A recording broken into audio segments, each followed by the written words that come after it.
First, it was scary. I woke up and felt a sharp pain in my back, like I was hit by a car. I tried moving sideways, but someone's voice told me to lie still. I didn't know who it was, because my eyes were shut and I couldn't open them. Hi, I'm Kira. Today I would like to share my experience of going through facial feminization surgery in Turkey. I had the surgery after 5 months of starting HRT. I heard opinions that HRT would drastically change my face, but it would only impact the soft tissues, but not the bone structure. I would still have that prominent brow ridge, deep-set eyes, and also a wide nose. So, obviously, only FFS could fix that. I will discuss in details why I decided to undergo FFS and how I chose the clinic in my upcoming video. Today, I will focus on the process of getting ready, the actual surgery, and the recovery period while I stayed in Turkey. I contacted the clinics 3 months before the actual surgery. Most of the communications went through WhatsApp with the manager of the clinic. She was always open to questions. She sent me multiple examples of previous works of the surgeon, and also she consulted me about the financial aspects. I sent a couple of photos of my face, and after 2 weeks of chatting, I got an appointment for online consultation with the surgeon. He patiently answered all my questions and gave his recommendations on what he thought would best suit my face. This was a lifesaver for me, because I couldn't fully envision the final result I was aiming for. I knew only a few specifics, like I would like higher eyebrows, a smaller nose, and a fuller lips. His input really helped me understand the big picture of what we were aiming for. I was so impressed by the consultation that the following day I asked his manager to schedule the actual surgery. 2.5 months later, I arrived to Antalya, where my FFS journey began. The clinic provided transfer, and in 2 days, I met my surgeon in person. We spoke for an hour and discussed all the details of the surgery. Most of the procedures were focused on the upper and the middle part of my face. I've done forehead recontouring, cat eyes procedure, septorhinoplasty, fat lip filling, and stem cells injections. I was very concerned about the surgery being too conservative, because I tried to avoid any revisions. The surgeon understood my concerns and assured me that it would be his main goal to achieve the final look in one surgery. The following day, I was taken to the hospital, where I had my pre-surgical blood tests and CT scans. CT scan is necessary for the surgeon to determine what type of forehead recontouring he could perform. I spent a few hours doing tests and some paperwork, and after that, I began preparing myself for the surgery. I wasn't scared or nervous, but there wasn't excitement either. I just knew I had to do this. It was the right path for me to fight my dysphoria and finally live happily. The next morning, driver picked me up and we went to the hospital. The clinic nurse met me there and showed me the private hospital room, where I was amazed by the view. I'll share it with you. She asked me to change in the hospital robe and gave some medications. Soon after, I was taken to the surgical room, where smiling anesthesiologist met me and spoke to me in Turkish. When he used a couple of phrases I learned during my last visit to Turkey, he smiled back. I laid down on the table. The nurse put the IV in my hand and connected the heart rate sensor. I felt the anesthesia going through my body. I closed my eyes, and for a short period of time, I heard the beeping of the heart rate sensor. The surgery began. I woke up from the surgery with a pain in my lower back, from lying on it for 6 hours. I could see some silhouettes with my left eye, but the right one was completely shut. I asked the nurse to shine the light in my right eye, just to be sure that it wasn't damaged. Someone used a phone to do it, and I could see the light. That's when I finally felt relaxed. I knew that everything was going fine and the recovery process has started. The first day in the hospital was okay. Frankly, I don't remember too much. I was just lying and trying to find the most comfortable position. The pain in my back turned into a big bruise, which made it hard to sleep. So I was sleeping the first day for approximately 2 or 3 hours. I had a nurse who stayed with me and helped with everything, bringing water, assisting me in the bathroom, changing the IV, and giving all the necessary medications. The night after the surgery, I was taken for a CT scan as a checkup. After 12 hours, I could stand up and walk on my own. I was initially worried about eating on the first day, but actually it was unnecessary. Nausea made food one of the last things on my mind. The next morning, I was taken to the apartment where my ex-wife was waiting for me. I had undergone cat eyes procedure, so the biggest issue was that on the second day my eyes were still shut. I could see silhouettes, but doing anything was impossible. In addition to significant swelling, lymph liquid and tears were covering my eyes, so I constantly had to ask for the help to clear them. I'm very grateful for her help and assistance. I know it was a hard time for her, but she did everything to help me recover faster and easier. At first, it was a bit scary to be left without professional medical help, but it turned out that it was unnecessary. My attitude was one of the key points in my recovery. I had prepared myself for the major surgery, and I will share how I did it in my upcoming video. I will also give tips on how to prepare yourself if you're going to the FFS on your own without any help or assistance. The next day, I was positive and active. I was ready to go out on my own, but was hesitant to do so. I had almost bare pain, but my face looked like an air balloon. It was swollen and covered with vibrant purple bruises. Some lymph fluid was still dripping into my eyes, so I spent a lot of time cleaning them. I was taken to the clinic for a lymphatic drainage massage. The nurse massaged every part of my face. That reduced the swelling and sped up the healing process. Frankly, it wasn't the most pleasant procedure. It felt like air bubbles and liquid were being rolled under my face. It might be a bit painful, but you have to go through it. When the pain subsided, I could see the drastic change in my face. The same day, the surgeon told me that I could take shower.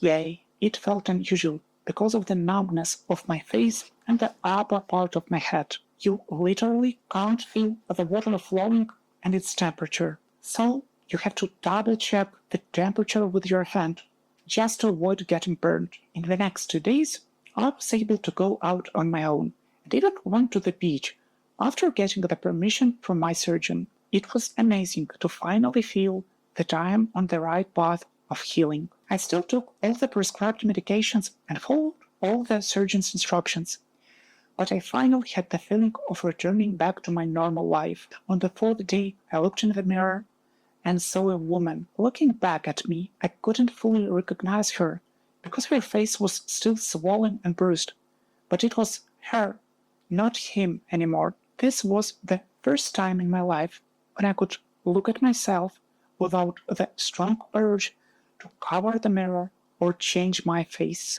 I knew there's a long way still ahead with other medical and cosmetic procedures, but they will be based on the face I will get after the recovery. The same day, I applied makeup and went out for a walk without being anxious that someone would identify me as a transgender woman. A seller in a store called me young woman, and I felt that going through such a major surgery was worth it. On day 5, I was ready to get back to work. The swelling on my face had reduced, and the color of the bruises started to change from dark purple to yellow. And despite my back still aching, I could finally sit and had some reasonable sleep. What still caused discomfort was the nosebleed, but I knew it would stop in a couple of days. On the other hand, I was thrilled by how I could sense smells and breathe freely. I was surprised by this because 6 years ago I had septoplasty to fix my crooked septum. That surgery was painful and I couldn't breathe on my own for a long time.